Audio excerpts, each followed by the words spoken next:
understand what went wrong. I know we can find a way.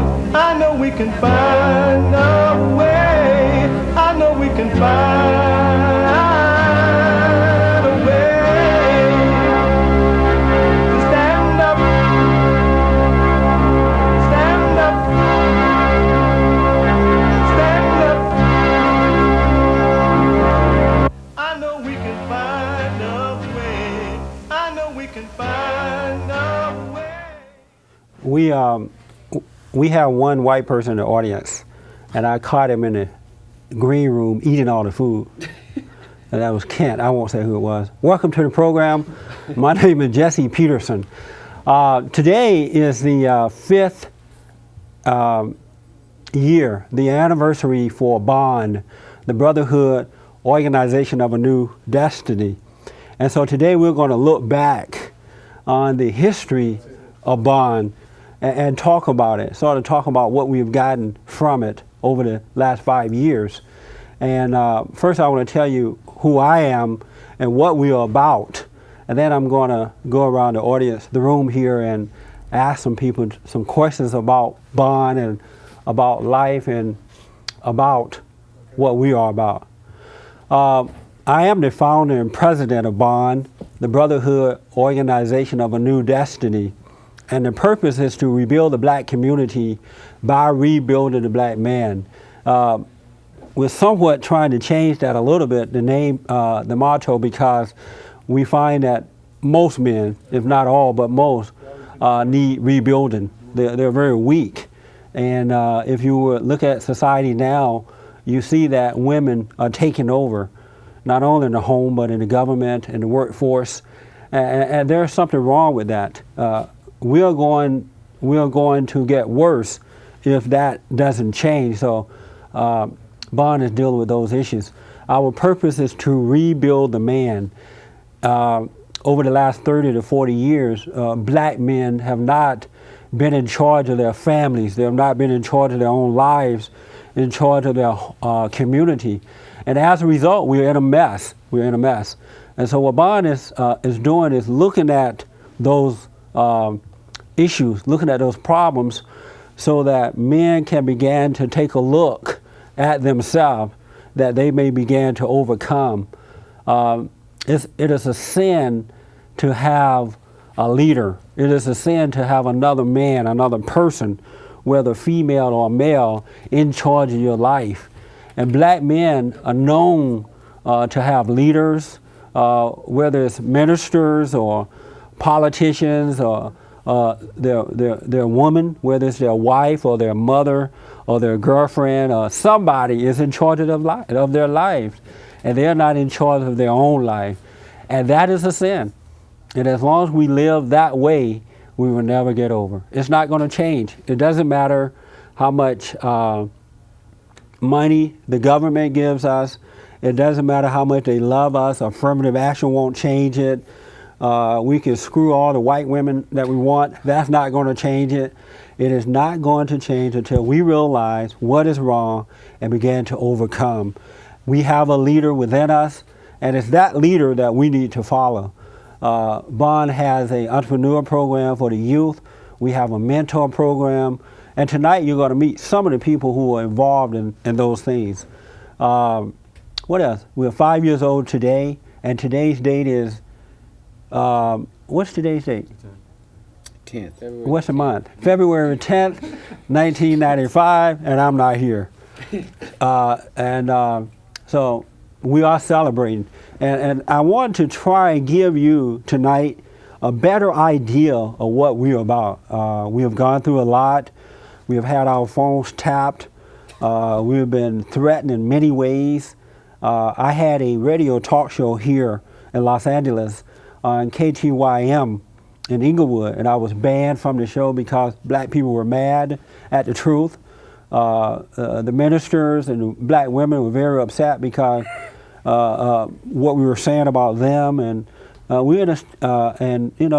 they had me banned. They threatened the station, they threatened me, and the manager was a white man, and he couldn't take it anymore because they're afraid of us.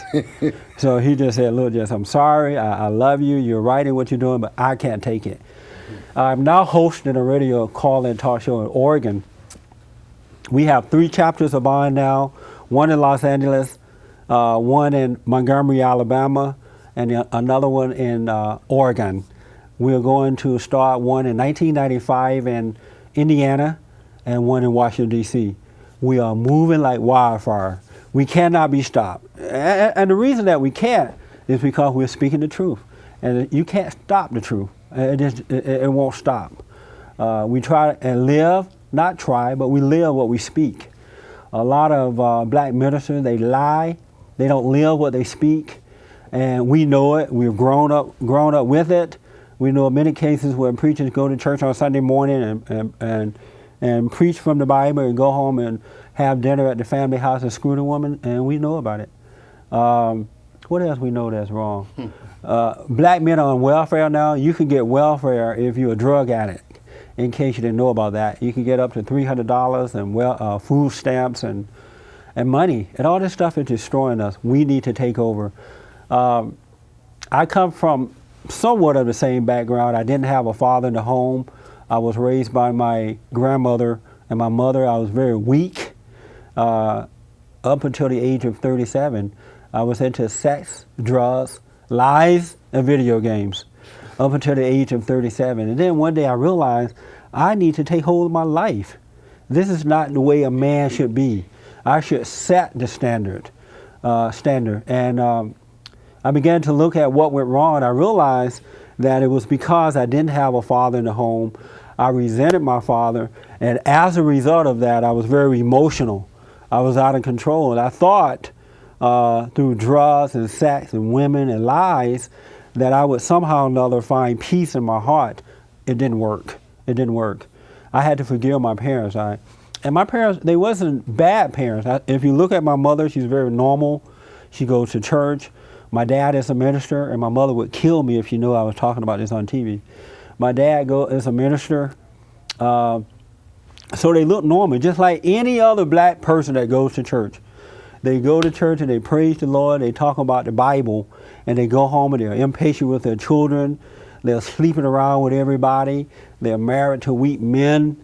And that's, it was those things that caused me to be weak. I'm different now, thank God. So what I'm going to do is introduce you to some of the people that are in charge of some of the things that are happening at Bond. The first person is Marcus Mims, and Marcus is over here on the left, on my left here. Marcus is the director of the youth meetings. He get together with young people, both male and female, and try and help them to understand with open discussion how to overcome emotions and how to take control of their lives. It is abnormal that we are emotional. That comes from hate. And so I just want to introduce you to Marcus. Hi, Marcus. Hi, Jesse. Are you nervous? A little. Can you speak into the mic? Sure, sorry about Don't that. be afraid of it. It won't bite. So are you nervous right now? A little. Okay. How old are you, Marcus? I'm now 24. Yeah. Just for the audience, tell them how did you hear about Bond? When did you come in, and how has it done anything to change your life at all? Yeah, I would say so. When I first Speak into the mic. sorry about that. When I first came to Bond, it was about 2 years ago, and I heard about it. My mother, I guess, had gotten a phone number, and she had heard about this group, and she gave it to me, and I didn't call for a while, and then I called one time, and I found out that you were kind of close to where I lived at. So I walked by a couple of times and, didn't go in. And then one day I went in. You walked by the office? Yeah. And just looked in and didn't go in? Yeah. That's funny, huh? Well, that's what I can see happened. him walking up and down the street looking at him. Okay, go ahead. Well, I wasn't sure, what it was about or anything, and I didn't know what to do. At the time I was going through a lot of things, and I just decided to go in one day. And I came in, sat in the meeting. I thought I would just sit in and kind of sit back and not say anything, and that didn't work. Yeah. What happened is the first thing is when I walked in, I found out that I was the man of the hour, so to speak. You guys wanted to talk to me. And What kind of things were you going through at that time? I know you probably don't want to tell all your stuff on TV, but No. what kind of things? A little ideal of this kind of things you were dealing with. Well, I had broken up with my girlfriend at the time, and I don't know, I just was unhappy, real unhappy, up until the point that I had did everything that I We thought. need you to hold the mic, just yeah. I'm sorry. Yeah. I thought I was doing everything that you're supposed to do to make you happy. I was working. I was going out with the good girl. I was doing everything that I thought I was supposed to be doing, and as a result of it, I was becoming more and more unhappy. And so I guess I had moved back home with my mom. Big mistake. After I had broke up with my girlfriend. And why was it a mistake to move back home with your mom? Because I think that once I left, I shouldn't have never came back. I came back there because I thought that I would have some time to sort out whatever was going on with me, and I was able to get no peace while I was there. She was just always bothering me, wanting me to do. I guess she expected me to. The way she looked at it, I was coming home to, I guess, save her or help her with everything was going on, and I'm like, I'm having enough problems going on. I don't see how I'm going to do that. That reminds me. I was talking to my mother on the phone just the other day, and I was telling her, a husband should be like a father to his wife. He should be like a daddy to her. And my mother got real mad. Ain't no man gonna be like no daddy to me. I had a daddy. We are equal. We are the same, and that's not gonna happen. And I felt a little sorry for her because I knew she didn't understand. Mm-hmm. And I explained to her that what I meant is that a husband should be, because in reality, if all was equal, the woman would not even leave home until she leaves with her husband. She's there with her mother and father. He's watching over her and taking care of her and correcting her when she's wrong. And then she find a good man. It's just so hard to find a good man now. And then she get married and leave home with him, and he takes over where daddy leaves off at. But my mother didn't understand that because she had never seen that. And so I think with your mom, that is what, as with all women, that's what they need. They need a man who can protect them in a way. I understand they sort of that help now. them overcome their emotional condition. I understand it now. Yeah. It's just that I was young and was hurting, and I thought that, mistakenly, I thought that going back home, this would help. I know it didn't help, but it did show me that what I needed to do is first, leave that environment. And I haven't thought about going home since then. Yeah. I ask you what your relationship is with your mother now. Are you guys pretty close? Or? He want to know what's your relationship with your mother, just so as to be on mic. Are you close to her now? Sure. What? I don't really know what I would say towards her right now. I still talk to her. It's it wasn't always nice. Should I say? I talked to her just recently. I don't know if I have a relationship with her. We don't have the same kind of relationship that we had before. I told her that has to stop. It was, and as a result of me telling her that needed to stop, how should we say, my family wasn't very nice to me for a long time.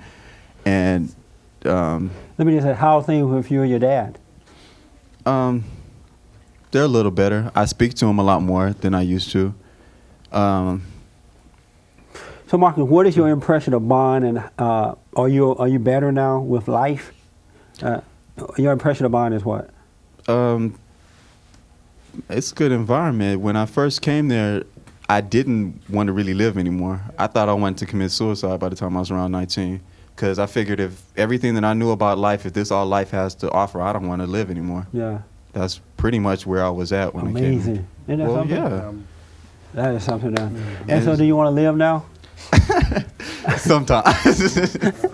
I understand that. I haven't thought about giving up, Sometimes it's real tough for me because I've been used to dealing with life. Yeah. And a lot of times I think about giving up, but I don't think I thought about killing myself over all the things that I had to go through. We're about to take a break. Okay. When I was going through those times, there were twice when I tried to kill myself. Actually, I tried twice, but the pills wouldn't kill me. I actually took. I remember once I broke up with a girl, and it was so devastating. When she left, she took my soul. I couldn't function. I couldn't think. I couldn't eat. I couldn't sleep. And so I took pills to try to kill myself. I thank God now, if anybody tried to kill me, I kill them. I want to live now because I mean, my life is so good now. It just absolutely blows my mind. And it's easy. It's very easy. It used to be very rough and very hard. When we come back, I'm going to introduce you to Phileas. He is the director of our chapter in Montgomery, Alabama. And he's here for the weekend to help celebrate this very special event. And we'll be back in a moment. All right. It's electric. Bond, the brotherhood organization of a new destiny. Rebuilding the family by rebuilding the man. Call us toll-free, 1-800-411-BOND. That's 1-800-411-BOND. Okay, and we are back. We're talking about Bond, the Brotherhood Organization of a New Destiny. In case you're just tuning in, this is our 5th year anniversary. I cannot believe that time went by that fast. It was fast, huh? How long you been with us? 2 years? Yeah, it's been 2 years. I was thinking about it. I was coming down. It doesn't seem that long. Yeah. We do have a board of directors. We have an advisory board. We have men and women working with us as well. So it's a big time thing. You wanted to ask me a question. Let's get the mic over here. I'm sorry about this mic, but we're black and we can't afford but two. You wanted to ask me something. Yes, many things have happened to me in my lifetime, and they ain't been good, they've been bad, but I ain't never thought at no time about killing myself. Yeah, I think with me, I knew that the way I was living was wrong, but I didn't know how to get out of it.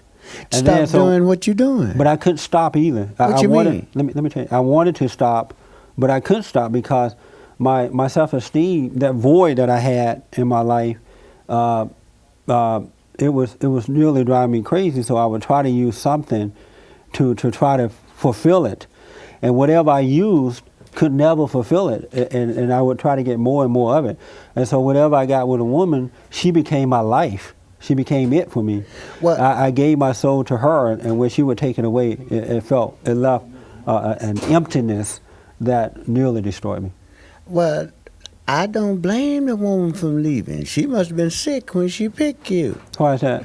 Because you need a checkup from your neck up. You thinking about killing yourself? That's why we're trying to do. See, the average man, if a man is having sex with a woman and is not married to her, he is in that same condition.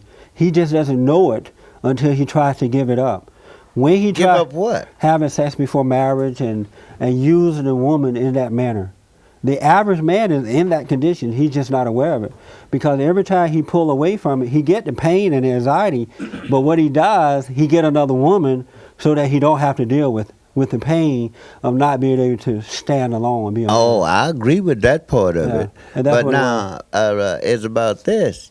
I never been married. And if I go forward or backwards, it's on me. Do you have sex with women out of marriage, out of wedlock? I sure have. You do, but you don't do it anymore. Huh? When you say you have, you're not doing it now.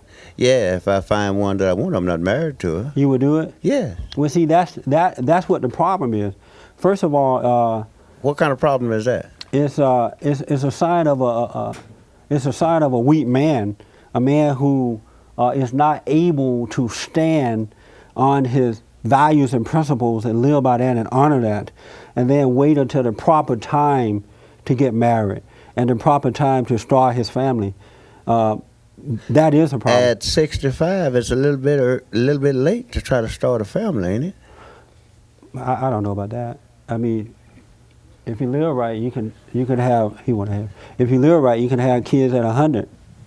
The old men used to do it, didn't they? I don't want no kids. Well, you know, one thing I like to say, I think it's important that one knows himself. What I appreciate about Bond is that there always should be a forum where we can get together and exchange ideas.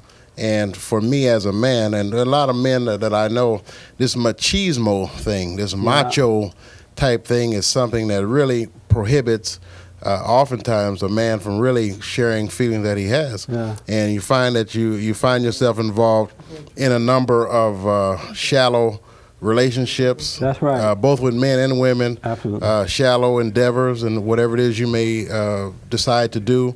And so it's important that you get beyond that and recognize that you're mortal, and that That's it's right. very basic things that happen with us. That's a good point that you make. Those men who are putting up this false image like I'm tough, really that is insecurity. They're very weak and they're very insecure. That's why they have to fake it. But behind closed doors, they're very weak. And what we have to do, God talks about overcoming the world. And what we have to do is realize that there is something wrong with the way we're living. And at the moment that you truly realize that, you begin to lay it down and overcome it. And that's because what happens is, when you realize I'm destroying myself, there's something wrong with what I'm doing, you lay it down, then he takes over. And what happens, wisdom come forward, and it's that wisdom which is of God that shows us how to live. Other than that, we don't know how to live anyway. But see, I think, Jesse, and I didn't mean to cut you Yeah. off, but I think that's the point where people separate, because you try to figure a lot of things out from the logical mind. 2 plus 2 That's equals right. 4, And you can't. And before the spiritual Speak mind, directly to the before mind. the spiritual mind takes over. Yeah. And anytime you deal with it solely from the logical mind, you're going to have some roadblocks. And 99.9% of the time, you may make a decision, and it may work out. And you may gather all the gold and all the riches and everything else that you want, but oftentimes for many people there's still a major void, and they find themselves unhappy. That's right. They're I even unhappy. find that to be true. I even find that to be true with people who read the Bible a lot. You have a whole bunch of people who go to church on Mondays, Wednesdays, Thursdays, Fridays, and Saturdays, and then they go to the youth meeting on Sunday morning, and they read the Bible, and they still have a void. And it works the same way as it does if you use sex and drugs. The minute that you put down that Bible for a minute, you begin to realize that something is wrong with the way I'm living. And you begin to feel the anxiety of something being wrong. So what you do is run back and grab the Bible again and read it so you can feed your intellect, which deceive you to make you think that you have found the answer. And unless we began to understand this, we're not going to get any better. We're going to have to lay down a life in order to get one. Yes. We just have to do it. Yes, sir. How do you be happy? You be happy. First, you have to realize that you're not. You have to realize you're not. But then once you realize you're not happy, then what do you do in order to be happy? Absolutely nothing. Because the moment you realize that you're not, you also stop trying to make yourself happy. And when you stop, he takes over. He reveals himself to you, and he began to guide your life. And in that is happiness. In that is pure happiness. And you can be, you don't have a void at all. There's no fear, there's no doubt, there's no insecurity, there's no worry, there's no need for someone else or something else. He totally fulfills you when you realize that I am not happy and stop trying to make yourself happy. Well, you can't do it. Happiness ain't something you can arrive at. Happiness is a byproduct, just like love. You got to do something before you can be happy. And the only way you can be happy is giving yourself to something other than you. And you automatically gonna be happy. And other than me, like what? For example, give myself. You got to care for yourself, your family, your neighborhood, your country, your church, your school. But you know what happens when you lay down that life?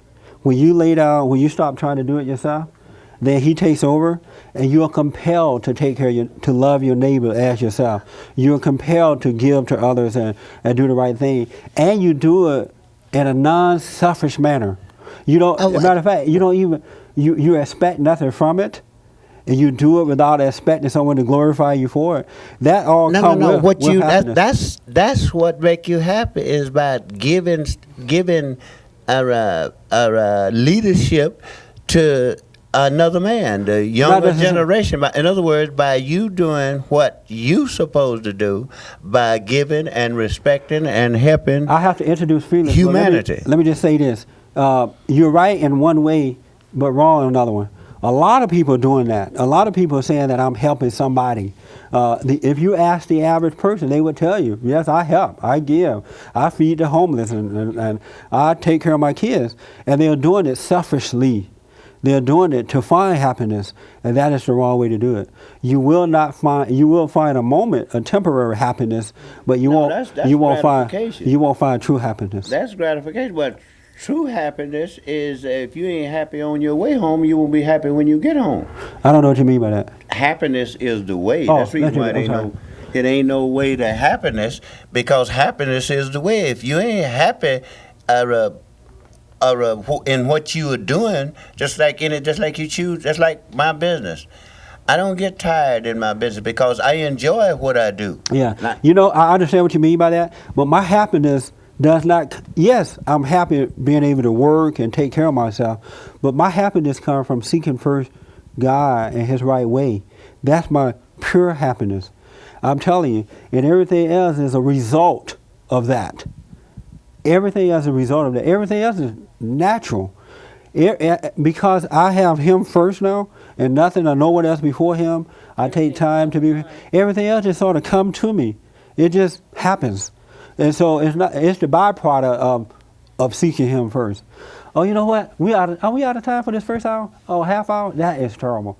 We got to talk to Phyllis and all you guys. I want them to meet you. You know what? Next week we'll be talking about the same thing, part 2, a bond and just some good stuff. So tell your friends, your neighbors, your preachers, and everybody out there to tune in. They might learn something from this program. Are we out of time? Okay, we'll be back next Monday night. Tell somebody. Thank you. Somewhere in the world today, men have got to stand up strong. Ain't the truth about themselves to understand what went wrong. I know we can find a way. I know we can find a way. I know we can find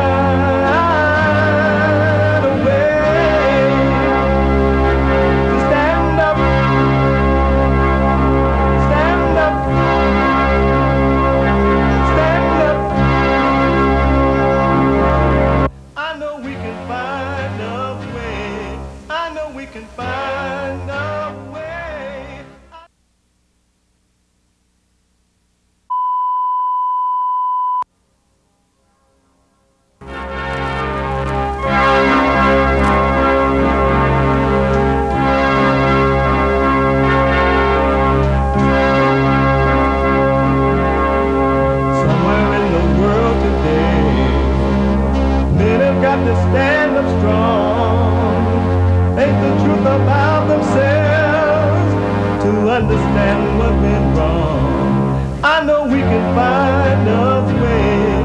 I know we can find a way. I know we can find a way to stand up, stand up, stand up. I know we can find a way. I know we can find a way. Last week I was just joking about Kent. I forgot to clear that up. Welcome to the program. My name is Jesse Peterson, and if you want to know what the joke was about Kent, you have to call the station. They will replay last week's show, and they'll tell you what the joke was about Kent. That is on the air. Today we're celebrating the 5th anniversary of Bond, the Brotherhood Organization of a New Destiny. I am the founder and president of it. Last week I talked about myself, so I won't go back into that. What I want to do is introduce some more of the people who are working with us and are part of Bond to you. Let's see here. Oh, one point I do want to make, and we'll talk about it as we get into the program. A lot of people don't realize how important it is, how the role of the father and how important that role is. And whenever the father fails, the impact that it has on our life, the course that it set us on. And we don't understand the depths of that. And so we're going to try to talk about that, because I tell you, when that father is not there in the right way, or not is not there at all, you end up in destruction. You see what you see today in this country and across the world. What I want to do is introduce Phileas Robertson. He is the director of our chapter in Montgomery, Alabama. We started last year, 1994, November. Felix came in this weekend to celebrate the 5th year anniversary of Bond. Felix, thanks for coming. Hello. Oh, How you doing? that's real bright. Yeah, really. Felix, Yes. how did you hear about Bond, and what is your impression of Bond, and tell us about yourself. I heard about Bond about 2 years ago, and I heard. Are you nervous? Not really. A little bit? Maybe a little bit. Just a little bit? And what are you afraid of? Someone is looking or listening? I'm not really even thinking about that right now. Okay. You over your nervousness? I guess I'm over it. Okay. Go ahead. I'm over it. All right. Let me get to talking, and I'll get over it more. Okay. But quickly, yes. I heard quickly. I heard Jesse. Talking to. He was being interviewed by on another radio talk show, and what really got my attention about Bond and really attracted me to it, and the things that he was saying was about the things that he was just the real deep truths and the real hurting truth that he was just saying, and it was very incriminating to the black community, to me, very incriminating to the black church, and the black church itself being historically, the crutch of the black community, and where we have gotten lost in our motivation for what we're supposed to be doing in the black church. And we need to get over that too. We need to get rid of the churches. Sorry, go ahead. Well, in that moment, it was real shocking and alarming to me, and a wake-up call to me. And I knew that I needed to, for the first time in my life, I knew I'd heard something that I had been waiting on. I had to be a part of this because, for some reason, all my life I've had just a yearning for the real truth and what's really right and true for me as a human being here on earth. And I heard, I've heard pieces of it, but for a black man, myself being a black man, I heard a ministry to black men specifically, and it was contoured for black men. And I have noticed in the last couple of years since I've been, interacting with this organization, I have noticed other organizations beginning to address issues focused on, geared towards black men, specifically because the black church as a whole basically is so many, it's just basically black women basically in charge and in control of the black community, much less the black church. And I really realized that the preacher of the black ministry, it would not be befitting for him to minister to specifically to black men, because there's none there. He has to minister to black women. Most of the black ministers are women themselves. They're girls, and if you notice, for example, John Cherry, he had Bill Clinton in his church talking about the crime bill and all these kind of things. And anybody with any common sense, a sinner knows that Bill Clinton doesn't believe in God. This man believes in homosexuality, abortion, adultery, everything that goes against what God is all about. And yet, this big-time preacher is going to have him to come to the church and stand up as a representative of what we should be like. It's like okaying evil. You know what I'm saying? We need to get rid of the churches. And then if men would wake up and become men and be the head of their families and do the right thing, the woman wouldn't have to go and look to another man for that. She would be able to go to her husband for it. And that's why the so-called ministers who've been called by their mama is able to deceive the women, because they're very emotional too, and they know how to make the women feel good. It's not you as your husband, and he's no good. He just know better. Come to me and I'll give you the word and set you free. It's all a lie, it's all a game. But anyway. You just hit, I know this is probably changing the topic just a little bit, but this thing with the black church, the thing with the black churches, and just the thing with women, I think that as a human being that we all have certain morals that we have to adhere to. That's right. And that women, I hate to put all the blame on a woman, as much as I would hate to put all the blame on the man solely. Now, if you say that a man hasn't stepped up to do his part, that may be so, but women have to step up. And I think that we all have to step up as people, just as a person with some basic morals, regardless of the sex, etc. And I know you have some very definite roles that you feel that each sex must play. But I think that from a moral standpoint, as an individual, if I'm right with myself and I'm right in my conduct and dealing with others, then we won't have any problem. And the woman won't have a problem if she's the same. Because I'm not going to stray outside of my marriage, outside the relationship, if I am involved with this person and I am correct with myself. But when you have conflict within yourself, then you're going to do anything, right. man or woman. Man or woman. But let me just tell you this. If you are a real man, and a real man meaning loving God, following Him as He guides you, doing the right thing, that power, which is of God, that is coming through you, will force your woman to do the right thing. She will have no other choice.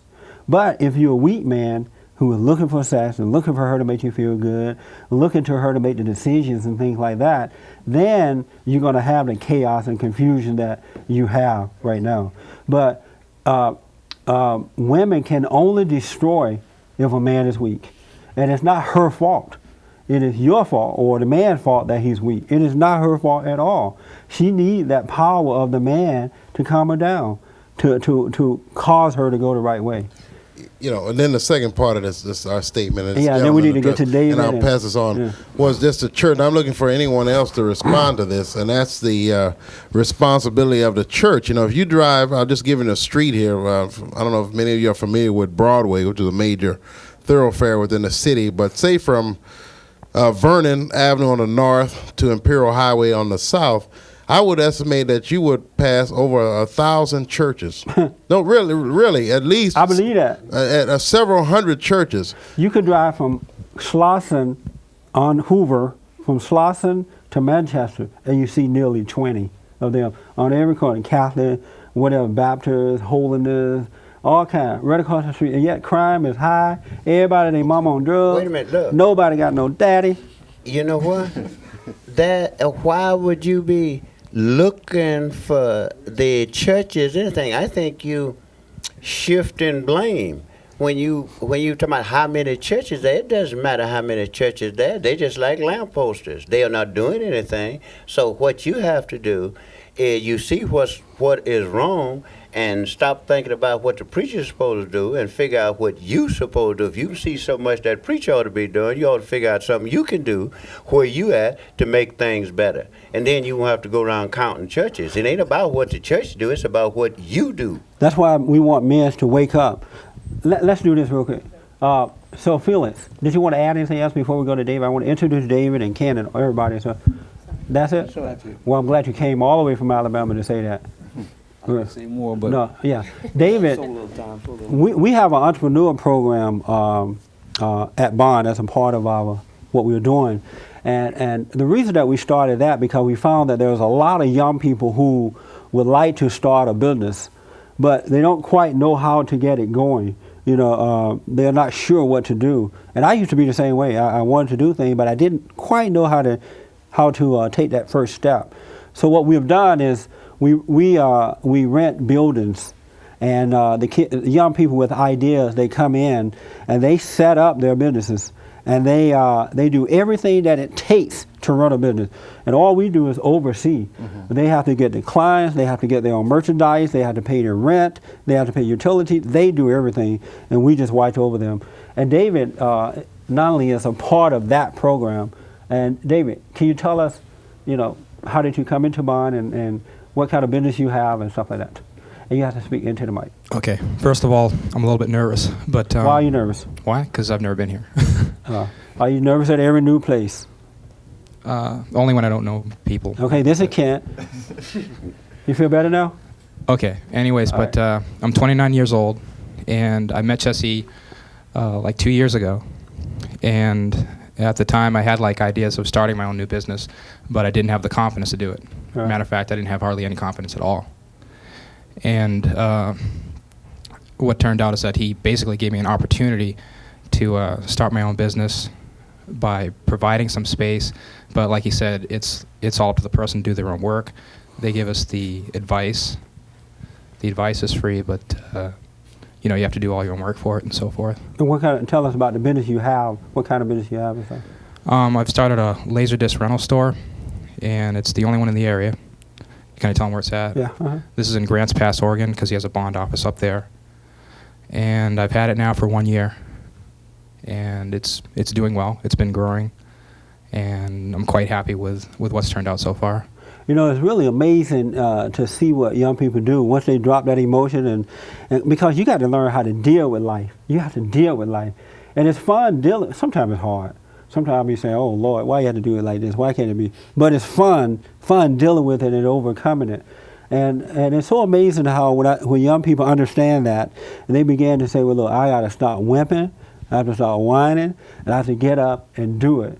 And it's just amazing what they do, man. The metamorphosis that takes place. This man business is booming, absolutely booming. He's the only Laserdisc store in the area. Quality work. It wouldn't have happened though without that opportunity when I just met him, because he knows what I was like 2 years ago. I would have never started something like this on my own. And all I can say is that since I've been through this, you know, I've been learning a lot about myself, about my, you know, problems that I have with dealing with other people and so forth. And it's a growing experience for myself, as well as an experience on how to start my own business. There's, I've been through a lot. So. Absolutely. Yeah, it's nice. Really, and we got a lot of stories like that. You know, another thing at Bond, too, we have a job hotline. And what that is that we get a list of people, both male and female, who really want to work, young kids that want to work. And we get their address and phone numbers and names, and we advertise in the community that we have young people who want to work, whether it's cutting a lawn or helping move or babysitting service or whatever. And they call in and they hire our people to work. They make money from it, and they grow from it. They learn to deal with people.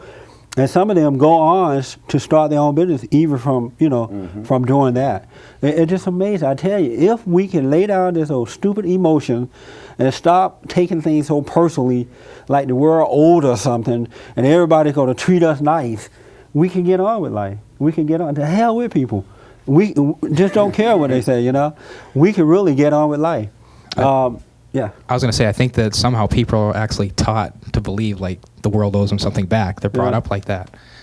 And if you weren't brought up like that, if you had that, when you said father figure to toughen you up and just look to do things on your own, you wouldn't be looking for things to come easy and so forth. And your whole attitude would be different. That's right.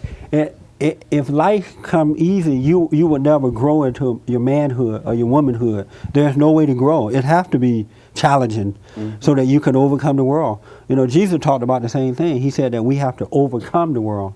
We have to overcome it. And so those things are out there. We need that in order for us to grow. All right? We're going to take another break. And when we come back, we're going to go to Kent. Back in a moment. It's electric. Bond, the brotherhood organization of a new destiny. Rebuilding the family by rebuilding the man.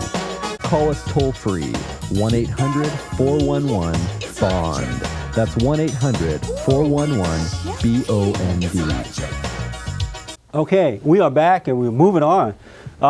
You know, we have other people in the audience who are late, and when they come on, we're going to talk about them being late. And because if you notice that black people are always $1 short and a day late, and we're going to do something about that. So we're talking about Bond and some of the things that we're doing. If you're missing this is good. Call the station and they will replay it so you can get the full aspect of what we are. We are membership too. You don't have to be a member to partake of the benefits of Bond, meaning that you can come to the meetings, you can get involved. But with the membership, you get a newsletter, you get a discount on our tapes and Whenever we have functions, you get a discount on that. It's just a way that we can run the organization. Yeah, you can donate. We are a nonprofit organization. One thing I want to say about David too is that, as with a lot of young people, once they overcome the emotion, he loves to work. He has no problem with working. This is a man that will work 24 hours a day if he had to. It is the truth. He get up in the morning, he go to his job, he work all day, and then he sit up all night to watch those videos so he can know what he knows his business well. He sells those laser discs. He rents them out. He can tell you anything about them. He can tell you how to clean them, how to take care of them. Anything you want to know about it, he's up on it. He could hook up the equipment if you don't know how to hook up your laser display. He'll charge you for it, but he'll come to your house to hook it up, and whatever it takes, he knows how to do it. And that's what it takes to live, That's what it takes to be a good businessman. That's right. Know your product. Oh, you don't have a mic, but know your product. That's what it takes. I want to introduce you to Kent. Yes, we do have white people that are part of this too. And Kent has been with us about how long? 2 years. 2 years. And how did you hear about us, and what condition was you don't have to tell all your business, but right. How does Bond help you? When I first came into Bond, I was pretty screwed up, and I was just really nervous in the whole thing. And after being with Jesse it took me about 6 months, but after being with Jesse for about 6 months, I started to get over those kind of nervous twitches, and I had all this weird stuff. And ever since then, things have been going pretty well. Yeah. Kent is a tennis player, and at that time he was traveling around the country playing tennis, and he had just got back from Africa, where the white people switched roles black people did to him what they did to us over here. Reverse racism. Yeah, I'm serious. They put him through the ringer, and Kent eyes were twitching, and he was all nervous. Just stressed out.